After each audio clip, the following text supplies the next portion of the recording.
오늘 말씀은 누가복음 10장 말씀을 봅니다. 12제자와는 따로 70명의 제자를 파송하고 계십니다. 1절 말씀에 보니까 예수님께서 가시려고 하시는 곳으로 먼저 보냄을 받은 사람들이 이 70인입니다. 그리고 갈 때에 4절 말씀에 보니까 전대나 배낭, 여분의 신발을 챙기지 말고 가라고 하십니다. 복음을 전하는 일에만 집중하게 하시려는 거죠.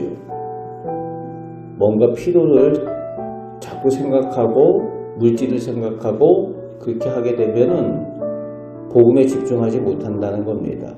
그들을 영접하는 사람들의 가정에서 그들의 필요한 것을 공급받도록 하셨는데, 그런데 5절에서 16절까지에 보면은 이 복음을 전하러 간 사람들에 대해서 영접하는 사람과 영접하지 않는 사람 두 부류가 있게 될 건데, 그 두 부류가 각각 축복을 받을 것, 저주를 받을 것, 이것에 대해서 예수님께서 선언을 하고 계시죠. 즉 파송받은 사람들은 축복의 통로로 파송이 되는 겁니다.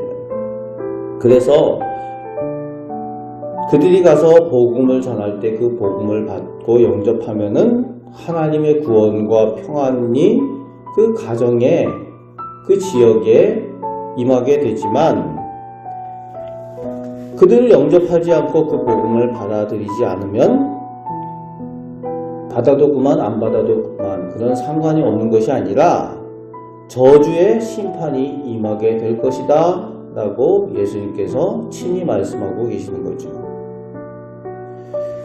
그래서 축복의 통로로 하나님의 사람들, 제자들은 파송이 되는 겁니다. 바로 오늘 우리가 세상을 향하여 파송받은 사람들이고 축복의 통로인 사람들인 것을 우리가 기억해야 합니다. 그래서 우리가 나가서 전할 때에 때는 어떤지 못 어떤지 가서 전하겠지만, 우리의 복음을 듣고 영접하지 않고 받아들이지 않으면은 그들에게는 하나님의 나라가 없는 거죠. 그래서 하나님의 나라에 들어가는지 들어가지 못하면 뭡니까? 저주인 거죠. 멸망인 거죠. 그리고 이제 17절에서 20절에 보면은 70인이 예수님의 이름으로 귀신도 쫓아내는 권능을 행했던 것을 예수님 앞에 와서 간증을 하고 있습니다. 얼마나 기뻤을까요? 얼마나 신기했을까요? 예수님께서는 제자들이 하나님 나라에 너희 이름이 기록된 것을 기뻐하라 라고 말씀하고 계십니다. 오히려 조심하라고 말씀하시는 거죠. 예수님의 이름으로 선지자 노릇하고 이적도 행하고 기적도 행하고 병도 고치고 귀신도 쫓아내고 하지만 마지막 날 천국에 들어가지 못하는 사람들도 있을 것을 경고하고 계시는 말씀입니다. 그래서 이제 다른 복음의 말씀 가운데 그런 내용이 있죠. 주여 주여 하는 자마다 다 천국에 들어가지 못한다 라고 말씀하시는 내용이 있습니다. 그것을 경고하는 내용입니다. 25절에서 37절까지에서는 우리가 잘 아는 선한 사마리아인의 비유를 말씀하여 주십니다. 어떻게 하면 영생을 얻겠습니까? 라고 율법 교사가 묻고 있는 거죠. 그러면 어떻게 해야 되겠는가? 스스로 잘 알고 있어요. 하나님을 사랑하고 이웃을 내 몸과 같이 사랑하라. 그렇게 행하면 영생을 얻는다 라는 것을 이 율법 교사가 잘 알고 있습니다. 그런데 그 율법 교사가 그럼 이웃이 누굽니까? 라고 이제 예수님께 물을 때에 예수님께서 선한 사마리아인의 이 비유를 통해서 진정한 이웃에 대하여 설명을 하고 계시죠. 강도를 만난 유대인이 있는데 평소에 이웃이라고 여겼던 동족인 제사장들과 레위인들이 그저 피해서 지나갑니다. 그들이 종교적인 이유가 있어요. 시신을 만지게 되면은 그들이 감당해야 될 제사장의 직분을 감당할 수 없는 그런 것들이 있고, 또 레위인들도 역시 마찬가지로 하나님 전에서 봉사해야 되는데 혹시 죽은 사람을 만지게 되면은 부정하여서 일정한 기간 동안, 그 기간이 좀 길죠?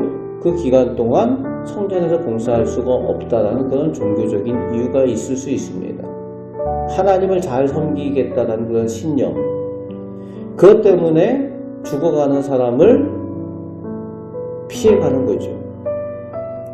그런데 정작 하나님께서 원하시는 어려움 당한 이웃의 형편을 돌아볼 줄 모르는 그 사람들의 모습을 예수님께서는 지적을 하고 계시죠. 정말 하나님의 뜻이 그거겠느냐라는 거죠. 정말 하나님을 잘 섬기는 사람이 어떠한 사람이어야겠느냐라는 것을 지적을 하고 계시는 겁니다. 반면에 평소 원수와 같은 유대인이지만 유대인들이 사마리아인들에 대해서 개처럼 취급하고 함부로 대하고 그랬던 그 유대인과 사마리아인의 관계인데, 그 유대인이 강도를 만나 거의 죽게 되었을 때에 그 어려움 가운데 있는 그 사람을 외면하지 않고 이 사마리아인은 돌봐주었다는 겁니다.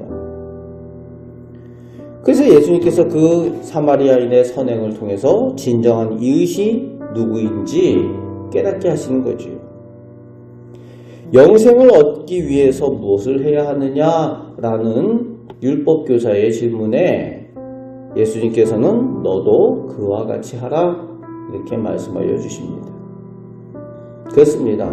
하나님을 잘 섬긴다라는 명목하에 제사장들과 레위인들이 자기들 신념에 따라 열심을 내고 최선을 다한다고 했지만, 정말 구원과 영생을 얻는 사람들의 특징은 하나님의 뜻을 알고 행하는 사람들이라고 예수님께서는 말씀하여 주고 계시는 겁니다. 오늘 우리도 진정한 믿음은 어떤 형식보다 더 중요한 것이 하나님께서 원하시는 것이 무엇인가, 그것을 알고 행하는 것이 진정한 믿음이라는 겁니다. 그것이 또 산 믿음이라고 야고보서에서는 말씀하고 있습니다.